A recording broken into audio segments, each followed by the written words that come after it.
Bathi kunina benkashana kamenze yaphuza umlaza ngameva yaphula umlilo ngamahlamvu abanye bocima ngamanzi. Nina belembe leqamanya amalembe ngokukhalipha usishaka kashayika ngemanzi ngesaba ukuthi ushaka kuyinkosi asemashubeni.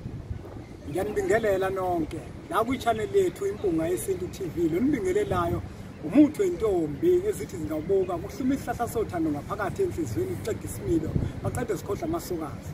Namuhla nginiphathele isihloko esibalekile kakhulu nesihloko esinohlonze kakhulu ngendlela engakazibona nengikholelwa ukuthi abantu abaningi sizobasiza futhi sibaphilise. La ngifuna ukukhuluma ngobungozi bokuthi wena njenganomuntu uhamba udla imbuzi ongazi ukuthi ezani. Kuyingozi kakhulu ukuthi uma umuntu uzijwayeza ukuthi uhamba udla imbuzi uthi usabathe uyabona emzini umuntu kukhona imbuzi usufuna ukuvakasha wena uhamba uyakhona uyodla inyama. Kuyingozi ngani ukuhamba udla imbuzi?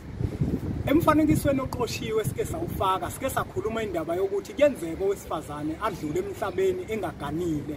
Uma edlule emhlabeni engaganile abesefuna ukubuya manje naye kube ukuthi nawe uyafuna ukuthi agane. Kweminye imizi ke khona umkhuba oke wenziwe. Kuthathwa imbuzi, kuthi makuthathwa imbuzi bese kukhulunywa naye kuthiwe sibanibani. Njengoba wena wahamba ungenayo umkhwenyana namhlanje nasokunika umkhwenyana.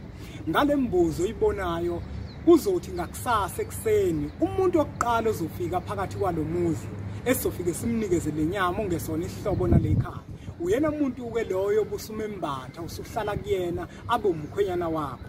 Nebala lembuzi ukuthi sekukhulunyiwe bese iyahlatshwa. Ihlatshwe kuse ngakusasa bese wena ngalomqondo wakho ukuhamba udla imbuzi usuyafika kulomuzi sebeyakuphakamela sebekunikeza inyama kube wena oqala oyidlayo. Lona wesifazane wakulomuzi bese avela kwembathe ngaleso sikhathi namathele kuwena.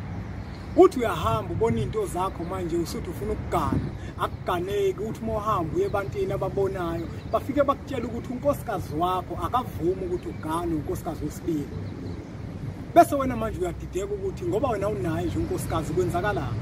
Kanti wahamba waya kodla imbuzi isidingo singekho wathi mawufika uyidla leyo mbuzi kanti udla imbuzi la kade kuganiswa khona umuntu wesifazane kwathiwa oqala umuntu ozofika bafike amembathe lo muntu uyena obese umkhwenyana. Uyashela intombi azivuma zichithwa uyena lo mfazi wakho ongazi wena ukuthi usunomfazi. Abanye abantu ababonayo bazovela bakutshela ukuthi unesilwane kanti hayi ngoba unesilwane. Angingageqa amagula ngoba ngemuki bengifuna ukumvusa umuntu okhona njengamanje nobukile ukuthi ayikho into eyingozi njenganokuthi uhamba udla imbuzi ongazi ukuthi lezo mbuzi kukhulunywe kwathiwani phezukwazo. Imbuzi okufanele ukuthi uyidle imbuzi yakini okuyiyona owazi ukuthi bekukhulunywa kuthiwani ngaleso sikhathi kukhuluma. Asibonge kakhulu.